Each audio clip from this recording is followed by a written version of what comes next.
Hello, everybody, and welcome to The Better Life with Dr. Pinkston. I am Dr. Marianne Pinkston, and recording today with, we've had here we go. It's Monday morning.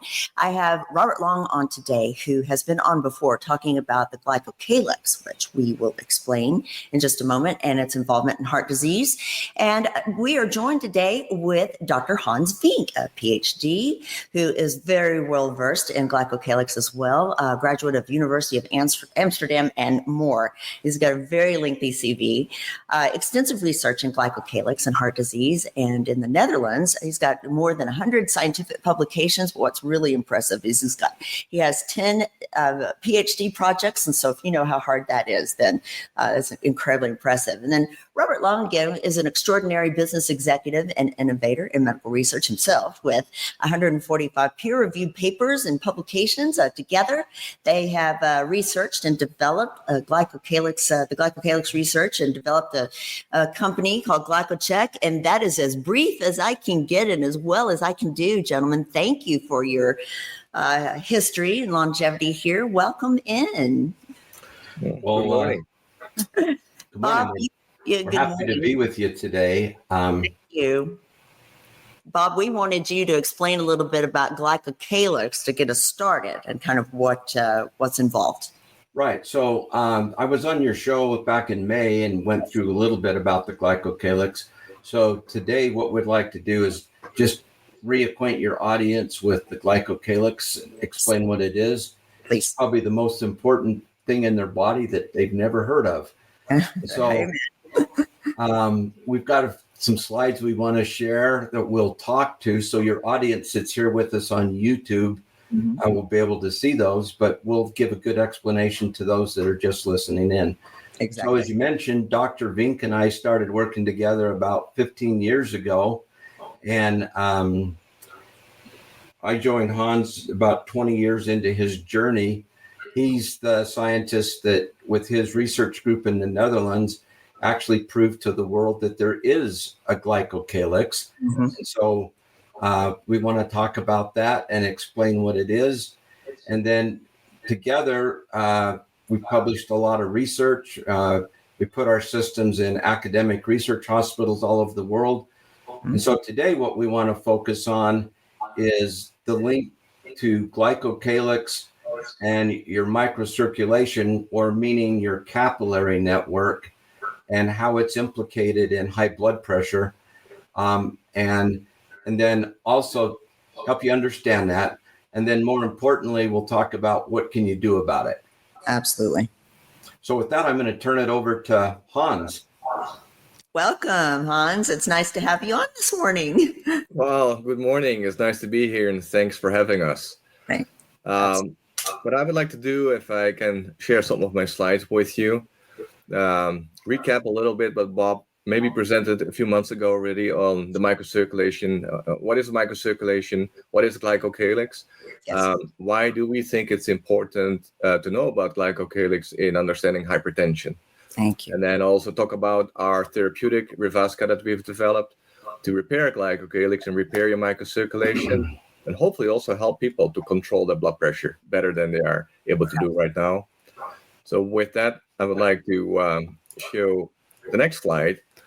And this slide shows on the left-hand side, the typical picture of the cardiovascular system that people know of. You have a heart that pumps blood into your large arteries.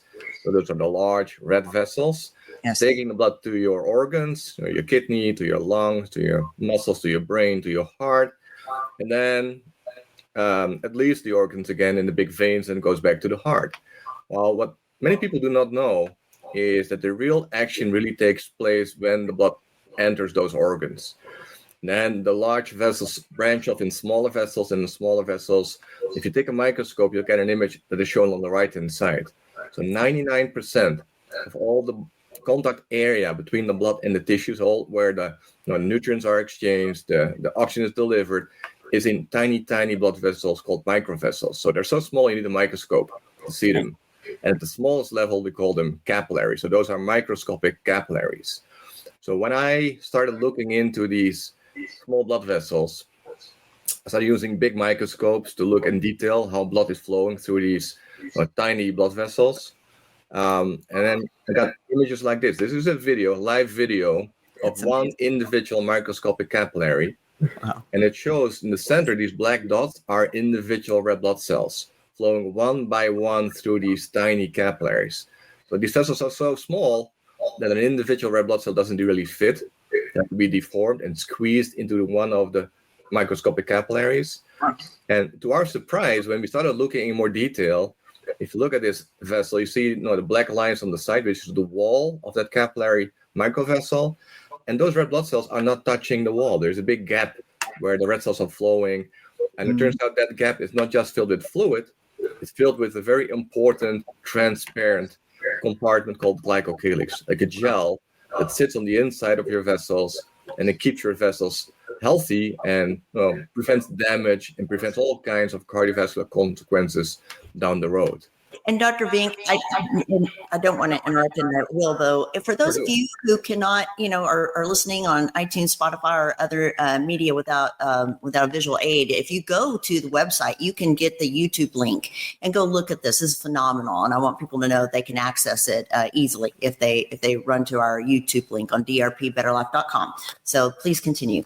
Yeah, no problem. I just, like you, I want people to understand the significance of this, that blood vessels are not just hollow tubes, and blood is not touching the wall of blood vessels. There's this very thick protective gel lining, like a non-stick coating, that keeps your vessels healthy and prevents all kinds of issues like hypertension. Amazing.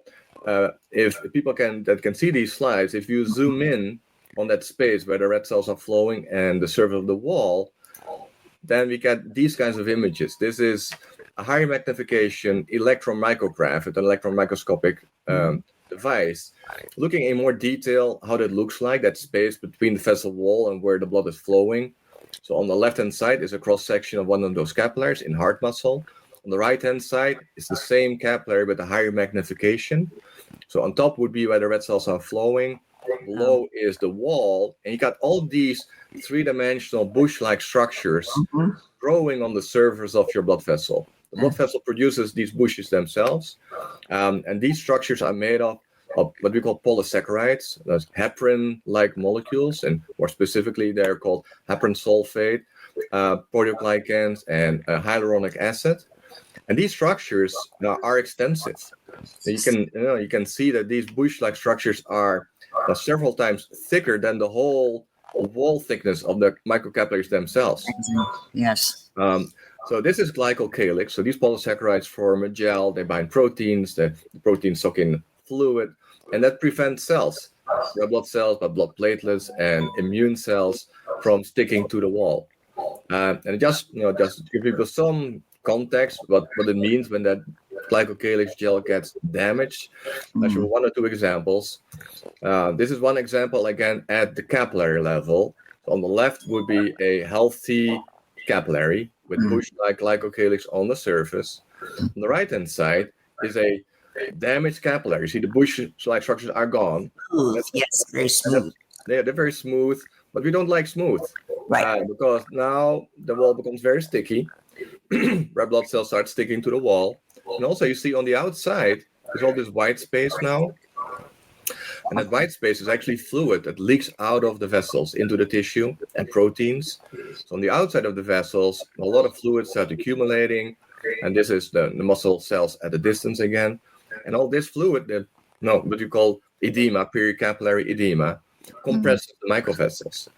So they become sticky, they become compressed, they become smaller. And as a result, you start losing a lot of those blood vessels. On the right-hand side, you start at 100%. Like in acute setting, when you start having damage because of inflammation, for instance, you lose about 40 or 50% of those tiny microvessels. Wow. I'll come back to that a little bit later because that's also important for hypertension. If you lose a lot of your microvessels in your organs, it becomes very difficult for the blood to flow through those organs, and that contributes to hypertension, for instance. Wow. And one other example is shown here. This is another important function of the vessels is to produce a molecule called nitric oxide. And nitric oxide is super important for blood flow control, dilating blood vessels, and preventing hypertension. And it turns out that that glycocalyx structure on the surface of the wall is super important to tell the vessels to produce nitric oxide. It's a sensor. If blood flows too fast, it tells the vessel, oh, we need more nitric oxide. Please dilate your blood vessels. Open them up. Yes. Wow. So that's happening. So on the top, with the thick glycocalyx, if blood flow goes up from left to right, the open circles show there's more nitric oxide being produced. And that prevents hypertension, for instance.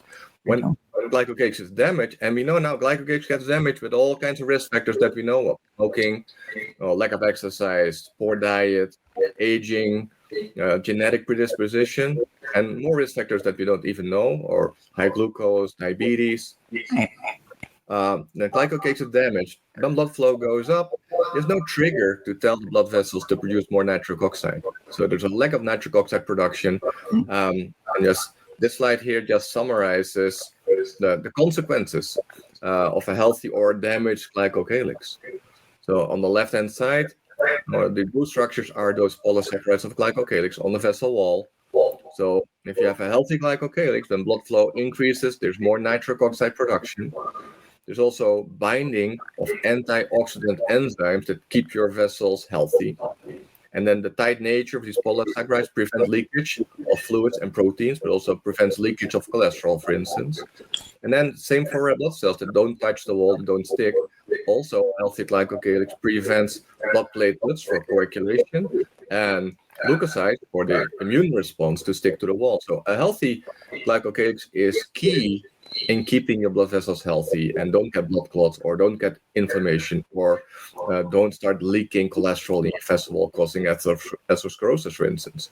Wow. And on the right side, you see all the things that go wrong when glycocalyx is compromised.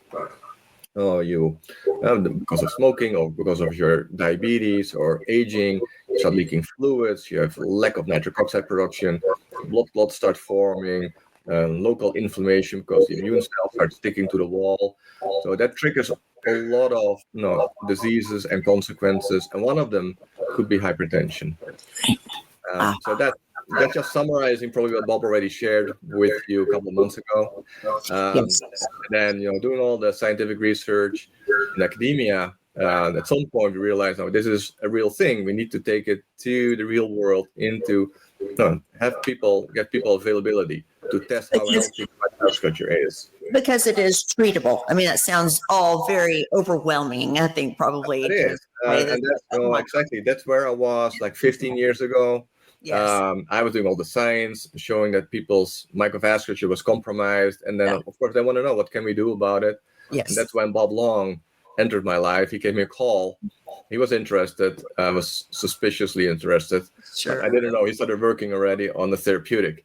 So on the left, we have our device with the camera to measure in individuals the health of their microvasculature and glycocalyx, and we call this device the Glycocheck device. Nice. And on the right-hand side, we have our third generation of therapeutic based on natural foods, seaweeds, most of them predominantly, that are very similar to those glycocalyx bushes, to repair and improve the health of your microvasculature, and hopefully all the consequences of the breakdown are reversible. Yes. And that's what we have been working on the last 10 years, to develop more supplement, make it available to people, and help them improve the health of their lives. Wonderful. With this introduction, I'm gonna show this slide, and want to give the word back shortly to Bob. Very good. Yeah, so thanks, Hans. Before you get into explaining more about hypertension or high blood pressure, as your audience probably would call it, I just wanted to let you know that we had a special offer for your audience, because I suspect they may want to try Revasca. And Yes. so we have a buy one, get one free special offer. For those that are watching via YouTube, there's a QR code they can scan that'll take them right to our website. Otherwise, they can just go to glycocalyx.com. And if they go to the cart to check out, they select 2 bottles, put in the coupon code BOGO, then they'll get 2 bottles for the price of 1. So they can try it out and see how it affects their blood pressure. So with That's that, wonderful. you, Hans. Yes, and thank you for sharing that. I want people to know too, we're going to have that on the website so that you can take advantage of that and bring that. I love bringing that at the beginning of the show instead of the end so that people know there is a treatment, there is something we can do about it. You guys have it and are offering it at a great price that people are accessible. So that is wonderful. Thank you, gentlemen, for doing that. Go right ahead. All right. Well, I'll continue. If you don't mind, before I start talking about our studies, a little bit of basic background of what we know and understand about high blood pressure and blood pressure control. So this is a very simple schematic that shows our cardiovascular system as being a heart. We have large blood vessels taking blood to organs. Then we have in the organs what we call a systemic vascular resistance. So it's difficult for blood to flow through these organs because there's some resistance, because there's tiny blood vessels that have to flow through. Yes. Then blood pressure, or mean arterial pressure, which is your blood pressure, is can be simply calculated by having your cardiac output, how much blood the heart pumps into your large vessels, so liters per minute, multiplied by your systemic vascular resistance.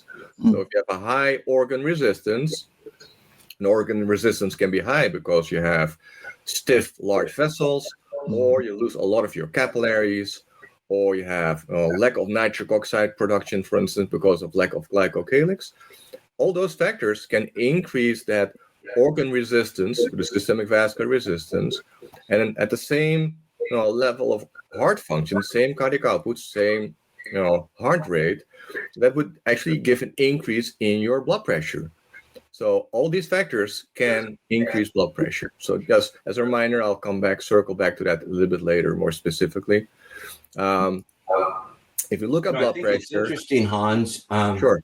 When I first met you, not only were you a researcher, but you also taught physiology at the medical school at the University of Maastricht, and specifically, you taught a lot of the students that were at the end of their residency. And I remember you telling me that when it came to the topic of blood pressure, it was very difficult, and most people couldn't really tell a patient what caused it. Right. Yeah, that's true. That's one of the frustrating facts. Right. If you start talking about blood pressure, high blood pressure, it's only very few percent it's clear what causes it. Most people there's no idea, and a lot of people don't respond to conventional treatment of hypertension or high blood pressure. Yes. So we need some new information to see how we can deal with that and how we can improve it.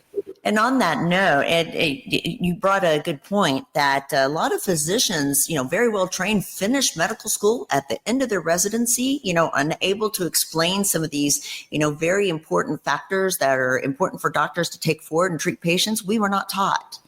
Many different areas that occurs, not just with the blood pressure, but in the cardiovascular system, nutrition, et cetera. We just are not taught the basics here. This is very important. No, there's a lot of information that people are not aware of. Right. So that's why I take this opportunity to share a little bit of the background and basics. And on blood pressure, can blood pressure be too low, or what is too high, and why is it important to know? And just as a little bit more information, if this on the left hand side is a schematic of our cardiovascular system, so you have the heart pumping the blood in the large arteries like the aorta, then those aorta branches off in arteries that go to specific organs, then the blood flow through small arterioles that control perfusion of the organs. Then have your capillaries where all the nutrients are being exchanged and delivered to the tissue cells. A waste product like CO2 and lactate and that sort of stuff is collected in the blood and transported back via the small venules and veins back to the heart. Now, on the right-hand side, it shows what happened with blood pressure. So the red bars are blood pressure throughout the cardiovascular system. So on the left, again, we start in the aorta. So when the blood just leaves the heart into the large artery, let's say you have a mean blood pressure of about 100. Then when it hits those arteries that branch off of the aorta to a specific organ, so those arteries are still pretty big in diameter. And the blood pressure doesn't really change much because there's not a lot of resistance in those large tubes. But as soon as they get down into the smaller vessels and the small arteries called arterioles, those are the high resistance blood vessels where actually blood flow is controlled to a specific organ. So when you open those or close those, you can actually increase or reduce the blood flow to a specific organ. Those have high resistance. Oh, excuse me for that. Sorry. And that's actually where the blood pressure drops most, because that's where the highest resistance is. And then the blood enters the capillaries, where all the exchange takes place, and then it enters back to the heart. But that's where already the blood pressure has dropped significantly. But that part is actually where all the blood flow is controlled, and the diameter, the tightness of these small arterioles, and it's also controlled by nitric oxide again, for instance. That's where blood flow to organs is controlled, but also controlling that organ resistance and the systemic resistance that's so important for blood pressure control. Yes. Well, another question is, how low can you go? We know high blood pressure is bad. So it doesn't mean the lower, the healthier, or is there a minimal blood pressure that you need below which you get other problems? And that's actually shown here about, this is an example on blood flow in the kidney. And actually focus on the middle panel where it shows renal blood flow. So that's the amount of blood flowing through your kidney every minute. And the kidney needs a minimal level of blood flow to give nutrients and oxygen for kidney function. And actually the kidneys, those small arterioles inside the kidney can actually control blood flow to keep blood flow constant in the kidney at a constant level of need for oxygen. The horizontal axis is actually the blood pressure in the large vessels supplying blood to the kidney. So similar to the pressure in the aorta, because it doesn't drop really when it goes into the renal artery. But this shows that as long as blood pressure is higher, like 65 or 70, on the middle panel, you see the blood flow stays super constant. Actually, that's called autoregulation. The kidney itself doesn't really care what the blood pressure is on the entrance of the kidney. As long as it's higher than 65 millimeters of mercury, then the kidney arterioles constrict or dilate, just accommodate what the kidney needs for blood perfusion. Keeps very constant. So, but there's a minimum. So when blood pressure drops too low, like below 65, then all those arterioles are fully dilated. Organ resistance is at its minimal level, cannot be reduced any further. So when that happens, if blood pressure drops below 65, an average pressure of 65, then proportionally the blood flow through the kidney will also decrease. The kidney cannot accommodate anymore, and that's bad. But now you have too little blood flowing to the kidney, and the kidney will be damaged, and you have kidney failure. So there's a minimum. So you need to have a minimum blood pressure of 65 or higher to keep all your organs healthy. That's the top number, correct? Right. Well, that's the low number. The low number, excuse me. Okay. All right. So you need Teaching me something now. If you are in the ICU, and for some reason you have low blood pressure, they try whatever they can to keep that blood pressure above 65. Because it's too low, then organs will be underperfused, will not get enough food and oxygen, then organs will be damaged, like the kidney or the brain. So that's a minimum, just to start with. Now, what about higher levels of blood pressure? When it comes to blood pressure, then there's a high number and a low number, which you're going to explain right now. And so that's important on both ends, and that's what you'll talk about next. Right. Yeah, so when the heart contracts, it pumps every second or so. There's one beat of the heart. So it squeezes out blood into your large arteries. Then the heart relaxes and fills again for the next beat. And then if you look at blood pressure in those large arteries, as soon as the heart contracts, blood pressure will go up to its highest level, and that's called systolic blood pressure. So that's the high number that you get when you measure your blood pressure. That's in the middle column. And then the heart relaxes at the end of the heart cycle, just before the next beat. Blood pressure will drop a little bit, and that's called the diastolic blood pressure. And that's the low number if you measure blood pressure. And then, just for those people that would like to know, to calculate your mean blood pressure, your average blood pressure, that's the mean number that people need to know. They take 1 time the systolic pressure number and 2 times the diastolic pressure number, and then divided by 3, and then you get your mean blood pressure. Nice. But anyway, so these numbers, you have a high number and a low number. So in a healthy, normal situation, let's say what's assumed to be like an ideal blood pressure would be about 120/80. And then when people's blood pressure start increasing, first they call it pre-hypertension, then hypertension stage 1, hypertension stage 2, or a hypertensive crisis. So that shows you that different stages, blood pressures go up from 120 to 140 to 160 to over 180, over 110 when people are really out of control. Yes. So why do we care? Because we know there's a minimal blood pressure. As long as it's above 65, organs get enough blood and they should be happy. So it should not matter too much whether it's higher than that, because they just get more blood flow and that would be good for the organ. Well, for some reason, it's associated with a lot of cardiovascular risk and complications. And this is just a slide that shows, as a function of increasing blood pressure on the horizontal axis. So again, it shows the high number and the low number, and it goes up from like ideal 150/75 to 135/85. So with every 20 millimeters of mercury increase of systolic pressure, or every 10 millimeters of mercury increase of your diastolic pressure, it shows that your risk of cardiovascular complications, so a heart attack or a stroke, doubles. Right. Every increase in your blood pressure with 20/10. So you see, as soon as you hit that 175/105, for instance, you have 8 times higher risk of a stroke or a heart attack.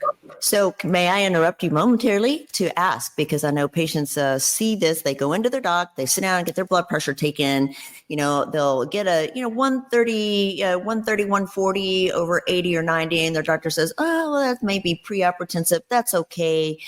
That's not actually okay. There is a significant 2 times risk there. Oh, yeah. Cardiovascular events. So that patients need to be on top and watch those numbers. Yeah, you should not be happy with those numbers. Absolutely. So, Most doctors are, though. So it's Yeah, getting and much higher, but go ahead, Bob. I was going to say that's why it's sometimes high blood pressure is called the silent killer, because you don't really feel anything, and it kind of sneaks up on people unless they monitor their blood pressure, and if they don't go to their doctor regularly, they don't actually know what their blood pressure is. And so I know people that tune into their blood pressure have blood pressure cuffs, and they monitor their blood pressure on a regular basis. And their blood pressure can be different in the morning, different in the middle of the day, and it can be different at the end of the day. Mm-hmm. And so it's important to understand where is your blood pressure, because it is an important part of your health journey in predicting your risk and longevity. Absolutely. Thank you, Bob. Yep. Well, just in a similar line, a little bit more detailed. This is the same kind of graph. This is about cardiovascular disease risk. It's a function of blood pressure again. In the left panel is that systolic blood pressure, the high number. The similar for the right panel is on that lower number, the diastolic blood pressure. Mm-hmm. It shows for different age groups. So the low line is for the young people of 40 to 49, going up in steps of 10 years to people of 80 to 90.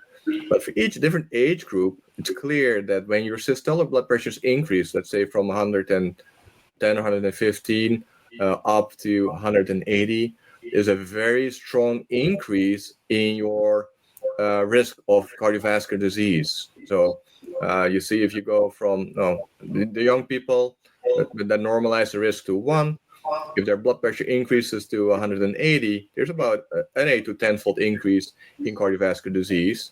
While if you look at higher ages, let's say people of 60 years old, so this line in the middle, they already, at a normal blood pressure, they already have an 8 to 10-fold increased risk of cardiovascular disease. Makes sense, because they're not 30 anymore, they're 60 or 70. Mm-hmm. Same, for each age group, that risk increases from like 10 to about a 30-fold. So there's about an increase from 10 times risk to a 30 times risk of a heart attack because of the increase in blood pressure. And same for the diastolic blood pressure. So whatever age you are, increased blood pressure is a high risk of cardiovascular disease. And this is a very similar curve. This is, instead of risk of cardiovascular disease, this is risk of stroke. So again, with increasing blood pressures, the risk of a stroke increases about tenfold or more if you go from a diastolic pressure of 120 to a diastolic pressure of 180. Amazing. So that's why we don't really understand how that's all related, but these are just the statistics. On average, people with a high blood pressure will have a much higher risk of a stroke or a heart attack. So even more reason to try to understand what's causing it and what can we do about it. Sure. And that's the disappointing part. This is just an overview of the different causes of hypertension. And actually, what's most important, if you look at this pie, and it takes out the different pieces of known causes of hypertension. Now we can talk about these, and most of them are related to kidney issues. But the biggest part of the pie is this on the left. It's called essential or primary hypertension, which usually means we don't know what's causing it. So most people have essential hypertension, which is a nice way of saying we have no idea what the problem that causes your hypertension. But we do, don't we? Well, we have some ideas. So this is just showing a little overview what might cause that primary or essential hypertension. We will talk a little bit about the vascular stiffness. So those large arteries are supposed to be elastic, and that's helpful because when the blood is pumped into these elastic arteries, that just dilate a little bit, and that prevents blood pressure to go up too high. But with age, vessels become super stiff, and we'll show some data that if you repair your glycocalyx, you can actually make your vessels more elastic and prevent that stiffness. Another important part is what we call increased sympathetic activity. Actually, those are all kinds of hormones that will constrict your blood vessels, make them smaller, causing organ resistance to go up. And in a healthy individual, that's balanced by nitric oxide production that dilates your vessels and keeps the resistance low. But again, as I told you before, when your glycocalyx is compromised, there's less nitric oxide production, so that balance will be more towards the constriction. And then this word rarefaction, that nobody even knows what that means. Actually, what it means is you start losing your microvasculature. You lose all your capillaries. So even before hypertension start developing, at a very early stage of pre-hypertension, if you would take a picture of any organ and you count the number of small capillaries, those numbers will start decreasing by 30, 40, 50% with age, before blood pressure actually start increasing. So it's important to check how many small capillaries you have. We know you will lose them as soon as glycocalyx is compromised, and we know we can reverse that with that Revasca therapeutic, and I'll share some of that a little bit in the next few slides. But before I do that, Hans, if I could interrupt you just a second, I think what you've shared is super important. And so I think typically your audience might think of high blood pressure as a middle-aged person or an older person problem, condition, or disease, however you want to classify it. Correct.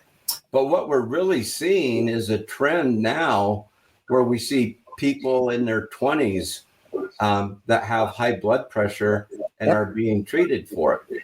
And so I think it goes back to all the lifestyle things and choices that people are making, the stresses that people are under every day, and their ability to control their stress levels and really understand the impact that has long term on their vascular system. Yes. Absolutely. Absolutely. I think that's a great point, Bob. And thank you both for making that. And on this note, we've hit about 34 minutes. I want to take a brief break. I do have a wonderful sponsor that has a brief commercial I'd like to run, and come back on the other side and talk more about this. You tied it up very, very well, though. And I think in the end that there is damage to that microvascular, bed, that capillaries that go into organs. And this starts early. This is where you don't see a problem, you go to your doctor. You don't, they don't address those blood pressure changes early on, and things start to tumble early. And that's why we want to jump on this at an early age. Yes. So we will take a short break. For everybody listening, you again, go to the YouTube if you want to see these wonderful slides, drpbetterlife.com, or if you want to see the previous show too with more information on Glycocalyx, drpbetterlife.com. We're going to step away for just a second. Be right back. Depression, anxiety, low energy, weakness, these are just some symptoms of low B12 levels. And the absorbable B12 folate supplement that's helping people declare victory over depression symptoms is De Novo Plus B12 by Magna Pharmaceuticals. Patients with symptoms of depression often exhibit low levels of folate and vitamin B12. The human body needs sufficient folate intake to produce the essential neurotransmitters serotonin, dopamine, and norepinephrine. These neurotransmitters alleviate feelings of sadness, anxiety, and gloom. What makes De Novo Plus B12 so successful? De Novo Plus B12 contains readily absorbable folate and B12. That means it's more successful at correcting the root cause of your deficiency, not just the symptoms. Whether you are suffering with low energy, depression, fatigue, or anxiety, you owe it to yourself to learn more at magnaweb.com. That's magnaweb.com. Please let us know at checkout that you heard about De Novo Plus B12 on The Better Life with Dr. Pinkston. Everybody, welcome back. I'm Dr. Marian Pinkston here with Robert or Bob Long and Dr. Hans Vick. We're talking about hypertension. Very interesting. A lot about the causes early on and how it affects us. I think we're moving into a little bit about, more about the glycocalyx and how we can actually treat and reverse this. So please know that there are options for you out there to take control of this early on or late, and get control of your blood pressure before it affects your kidneys, cardiovascular system, etc. So guys, welcome back. Continue. I apologize for the stop there. Please continue. Well, thank you. Like you said, it's now time to start thinking about our options. What can we do to repair your glycocalyx? And do we have some data that supports the possibility that we can actually reverse hypertension or high blood pressure, bring it back to the normal range, and hopefully have better outcomes for many individuals. So I already mentioned before that we have the Revasca Therapeutic. That's a third generation of glycocalyx repair therapeutic based on natural foods and seaweeds like fucoidan, hyaluronic acid, and aloe vera, and some other nitric oxide boosting ingredients and other ingredients that capture oxygen radicals that degrade glycocalyx. So before I show some of those studies that we did with Revasca in experimental settings, but also in patient studies, I'll give the word shortly back to Bob to talk about how people can actually get access to Revasca. Yes. Well, thanks, Hans. Just to reiterate again, for those people that are interested in trying Revasca, we have a special buy one, get one free offer, and they can simply go to our website, glycocalyx.com, and they go and place an order for 2 bottles and then put in the coupon code BOGO, BOGO, and you'll be able to get 2 bottles shipped to you for the price of 1, which will give you 2 months to try it and check and see how it affects your blood pressure. Excellent. And for you guys who are on YouTube, you're seeing the code. For you that are not, we will have that on the website as well. So drpbetterlife.com, have the code and the websites and all this information. So please visit. Thank you, guys. All right. So I want to start with some pilot data that Bob and I collected some time ago.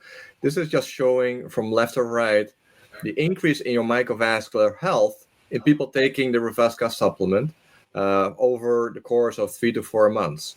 Wow. So actually, the most important part is the yellow line and the blue line showing that your numbers of capillaries and your microvascular health score go up significantly by more than 50% shortly after taking the Revasca supplement. And also the other line, the orange line, is a level of glycocalyx damage going down. So with the supplement, you repair your glycocalyx and you have improved functionality of your microvasculature. Nice. So as a first set of data, I want to show an animal study that we did on aging. So this is comparing young mice with old mice and see how that getting older affects the number of capillaries you have, for instance, and what the impact is of Revasca. So just to explain, the young mice are the grayish dots, and then the blue squares are old mice not getting a glycocalyx supplement, just aging. Then we have the red triangles, again, are the young mice that were getting the supplement. And then the green diamonds are the old mice, same age as the blue squares, but getting the supplement for 8 weeks in their chow. Wow. So most important, if we start on the left, this is just to see the effect of aging. So on the vertical axis is the number of microvessels, and on the left to right is the size of the microvessels. And the ones you're really interested in are the smallest microvessels, the capillaries, where all the nutrients are being exchanged. So those are in the 5, 6, 7, 8 micron range diameters. If you look at the gray dots compared to the blue dots, you see there's a significant drop, more than a 50% drop in the number of capillaries just because of aging. So you lose a lot with age, you lose a lot of your capillaries, and that increases the organ resistance, and it will contribute to blood pressure, for instance. Well, on the right-hand side, in the middle, it compares the old mice taking the supplement, the Revasca supplement, in the green, compared to the old mice not taking any supplement. And you see, just taking the supplement for 8 weeks in these old mice completely normalizes their capillary density. Wow. And the same if you compare on the right-hand side, it's back to normal.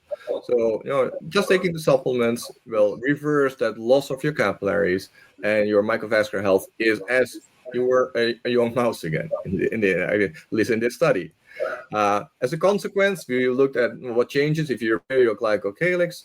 On the top right, it shows nitric oxide production. So nitric oxide is important to dilate your blood vessels, increase blood flow, and prevent hypertension. So with aging, going from gray to the blue bar, there's a significant drop in your nitric oxide production. On the right-hand side, the green bar shows if you repair your glycocalyx, your nitric oxide production is pretty much back to normal levels. So that is fixed by taking the supplement. Well, May I ask you a question? I apologize always. I'm a big interrupter, but I'm curious because I think the audience too might benefit from understanding that aging may be the lifestyle features too. So people have had, stress with their work and not bring taking up a perfect point. Yes. Yeah. I've looked at aging per se. If you take away all the risk factors and lifestyle factors that come with aging, smoking or diabetes, or lack of glucose control, or lack of exercise. If you take all those risk factors out, and you look at an older individual that lives the same lifestyle as a younger individual, then the aging per se is not a very important determinant of microvascular damage and hypertension. That is profound. But may I ask another question too? You may not have studied this, and I understand now we want to bring, kind of scientific evidence to bear on all this. But if you do not have good blood, capillary beds in your brain, your kidneys, we've talked a lot about the cardiovascular system, but there are other things that people, develop and suffer and die from, dementia, kidney failure, things like that. And so can we extrapolate that taking care and creating more nitric oxide or whatnot, improving those vascular beds in the brain, the kidney or whatnot, might also prevent some of those diseases as well? That's a very good point. We are actually looking into all these other organs also. Wonderful. And I took a few slides out, but I'll show you, for instance, in a kidney patient, showing before and after a few months of taking the Revasca, how that impacts the microvascular health. But more importantly, we saw also reversal and improved organ function also for the kidney. Wow. We have seen people with very poor kidney function, with what they call a glomerular filtration rates, or how much urine you can produce. So it should be like in the 100 range, people going down to as low as 25 or 30, which is critically low at the point of kidney transplantation or dialysis. We've seen if people repair their microvasculature, we've seen improvements of kidney function back into 60, 70, 80 mils per minute, back into almost normal range. And similarly, we're also looking into brain function. Early cognition impairment, we think, is strongly related to breakdown of your microvasculature. Absolutely. And that's on our top of our list to see if we can also improve cognition by repairing microvasculature, not only in the rest of the body, but also in the brain. So yeah, Wow. perfectly right. Thank you. You guys are saving a lot of lives. This is wonderful. Yes. So I just want to move on a little bit in that aging study in mice. On the top right, I will focus. This is blood pressure, and it shows the gray are the young mice, even before and after taking the supplement. Then the blue, old mice not taking the supplement. Mm-hmm. You see blood pressure increases, as we know that happens with aging. And on the right-hand side, especially the green, are the old mice. So the solid green bar is the old mice at the start of the study before they start taking the supplement. Mm-hmm. The same mice, 8 weeks later, their blood pressure normalizes back to normal levels. So we can completely reverse that effect of aging. And an important part of why is blood pressure going up? We already showed that the supplement repairs that capillary density. You get more capillaries. Another important part is on the large vessel wall stiffness. And so what keeps those vessels elastic to start with? So there's a molecule in the wall that's called elastin. That's for elasticity in the large vessels. So with aging, you lose a lot of your elastin, which makes them less flexible. But if you take care of your glycocalyx, you also take care of that elastin. So older vessels keep being elastic as long as you take care of that glycocalyx. Same, another molecule in the wall that causes stiffness is collagen. So with aging, if you don't take a supplement, you see the level of collagen in the wall of those large vessels increases, but it can actually severely normalized or attenuated if you take the supplement. So the more elastin, less collagen with taking the supplement that takes care of the glycocalyx is also part of the normalization of the blood pressure. So more capillaries and blood vessels become less stiff when you do that. Wonderful. Well, I told you about the kidney study, so I put this slide in. This is a kidney patient on the left before taking a supplement. So this is measured with the Glycocheck system on the whole body level. You see only very few capillaries, a very poor microvascular blood flow. This is the same individual 3 or 4 months after starting taking the Revasca supplement to improve the health of your microvasculature. So you don't need a lot of high-skilled math to understand that on the right-hand side looks so much better than on the left. And the impact not only on kidney function, but also whole body organ resistance and blood pressure, for instance. Amazing. 4 months, you say? This is 4 months. So I'm going to show a couple more slides of similar studies in different patient groups. So this is the impact of the therapeutic for 3 or 4 months in patients with psoriasis. So psoriasis is a skin immune disorder, but it's also strongly coupled to cardiovascular disease. Yes. So what we've seen on the left is our measure for glycocalyx damage, and the dark bars is the change in glycocalyx damage taking the supplement compared to people taking a placebo. And they all got their immune therapeutics. On top of that, they got the glycocalyx therapeutic. So there's a strong reduction in glycocalyx damage, so your glycocalyx gets more healthy. But more important for this talk on hypertension, the middle and the right-hand side shows measures for arterial stiffness, to the stiffness of your large arteries, either measured by pulse wave velocity or what we call the augmentation index. But it clearly shows if you take the supplement, the stiffness of your large vessels significantly reduces, way more than just immune therapeutics. So this shows for the first time that also large artery stiffness is improved taking the supplement. And as a result, if you look at blood pressure, this is just a study that's ongoing in people with high blood pressure that do not respond to conventional therapeutics. These are on the left. These are paired with a systolic blood pressure, the high number, somewhere between 160, 170 millimeters mercury. This is after a few months of taking the supplement back to the normal 120, 125 range.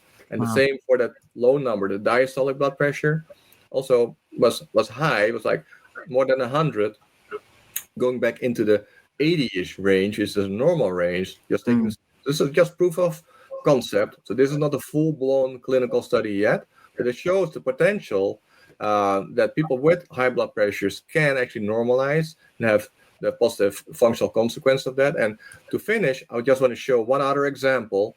This is an individual that had an open skin wound in the lower limb. And on the left-hand side, you see there's an open wound that didn't repair. The skin is very dark, and the lower limb is at very high risk of amputation. At the same time, this individual also had a very high blood pressure. So blood pressure was 200 over 110, which is way out of the normal range. Mhm. And also for many years, it didn't respond to the conventional antihypertensive medication. So at And that then- time, she was on 3 hypertensive meds, and it still was uncontrolled. Wow. I So, believe. so as soon as she started taking the Revasca, so this was in, let's see, when was it? So it was end of April. April. April Mhm. 28th. So this is 2 weeks later. You already see that within the wound area, now Yeah. blood starts to Yeah. improve. So instead of very pale, now you see the microvasculature being Mhm. repaired. Mhm. 3 months later, the skin color completely changed and the wound is closing. And then, in October, the wound almost completely healed. But even more important, if Those you go blood from end of April and look at the blood pressure, Oh, 2 weeks yeah. later, it Yeah. drops like acutely, almost from 200 over Normal. to normal ranges and stayed in the normal range. So Yeah. if we have to Oh. caution about side effects, we've seen this multiple times. Some people with super high blood pressures, their blood pressure normalizes so fast that actually they get dizzy when they get up because they're not used to normal levels of blood pressure anymore. That's correct. They That's actually correct. have to actually dose down a little bit to prevent the dizziness side effect, which actually is a good thing. But Right. you want to be careful that you don't change. Or their doctor didn't decrease their medication Right. as their vasculature were improving. They're Yes. still in those high doses, and it's time to You're absolutely right. watch So yeah, closely and decrease the medication. perfect. Oh, that's what I was going to emphasize. So the people that Yeah. do go on Revasca that Yeah. have high blood pressure, they need to watch that, and they Right. need to work closely with their personal physician because Yes. there's a high likelihood they'll reduce or maybe even eliminate the hypertension drugs that they're on, because what we're doing is we're treating the root cause inside the body of what caused high Right. blood pressure in the first place. Right. So most high blood pressure drugs are really tricking the body, trying to get it to do something to counteract what's actually causing the breakdown. They're not treating the root cause, Right. which is what Hans talked about so eloquently in our presentation. Right. And so the key thing takeaway is blood flow, and blood flow is essential to life. And that blood flow happens in the smallest of small vessels called capillaries. As we age, we lose those capillaries. And how do we know that? It's because we have the Glycocheck device. Your doctor doesn't have the luxury of having one of those. Until about 2 years ago, they were only used in academic research hospitals and research labs around the world. Mm. But now we're introducing the Glycocheck to medical clinics here in the US. Right. And you can get tested if you go to our website, glycocheck.com, or you can get there through glycocalyx.com. Mhm. There's a locator where you could go be tested. But the bottom line is simply taking Revasca, whether you get tested or not, you'll see through the traditional measurements that you have with your doctor an improvement in the measurements that he's tracking, specifically your blood pressure. Correct. Well, with that, Bob. Which is great. And you guys are offering, and you're about to highlight that, Bob, with the code that you're offering. And we are not trying to push supplements on people and get people just to buy. We really want you to understand getting to the root cause is very important. Also adding in, you have to eat well, exercise, reduce your stress, stop smoking, things like that, reduce your risk factors. But you guys are offering kind of that buy one, get one free. That's a 2-month supply for the price of one. That gives people, if you highlight the slide before, that gives you a very quick reference of how quickly things can change. Might not, completely heal or completely change things.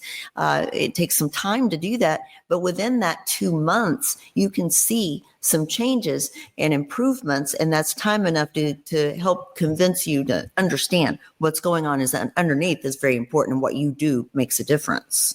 Exactly. And so I guess in conclusion, the thing I just want to stress to your audience that I'm sure they didn't know before today's call, and that was the term glycocalyx, what it is and what it is in your body. And what we've discovered over the last 15 years with all of our research that we've published is, number one, if I ask people what's the largest organ, typically they're going to tell me the skin. Right. It turns out actually the glycocalyx is the largest organ because it's systemic through your whole body. Your vascular system where blood flows is over 60,000 miles in length, if you can understand that. And that square footage of all of the blood flow area, we estimate to be about 7,000 square feet in that little body of yours. And so blood flow is absolutely essential. And that's the thing that breaks down as we age and as we're exposed to all the risks. And what breaks down are those capillaries and your body's ability to deliver that blood to all of the essential cells, organs, muscle, and tissue. And so I think you have a link to our website and also to our YouTube channel, which is the Glycocalyx Research Institute, which your audience can go and learn more about. So we're happy to be here, and we look forward to potentially being with you in the future to talk about some other conditions and diseases that are related to glycocalyx. Absolutely. What a fantastic tie-up. Thank you. Thank you, Bob, for all of that. And I really invite people to please go back and watch our previous show. Also, if you go to the drpbetterlife.com, hit the YouTube link, you can see all of these slides and all the information. Grab the QR code. And that will be on the website as well.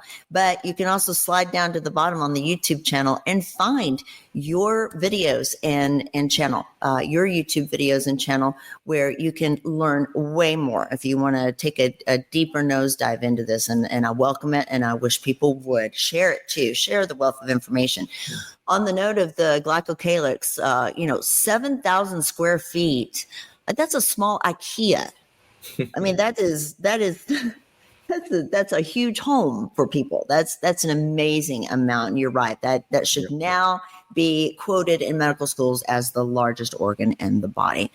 Gentlemen, you have been absolutely wonderful. Thank you for all this great information. Thank you, Marianne.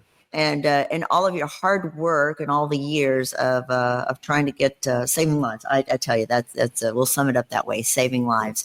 Any final thoughts on anything you want to leave with the audience? A final thought? Nope. Just be healthy, and hopefully this information we shared with you helps you improve your lifestyle and live longer and healthier. Amen. Same here. Thank you so much. Absolutely. Thank you, guys. Everybody, drpbetterlife.com. Like, share, and gentlemen, thank you. We will see you again in the near future. Have a great week, everyone. Thank you.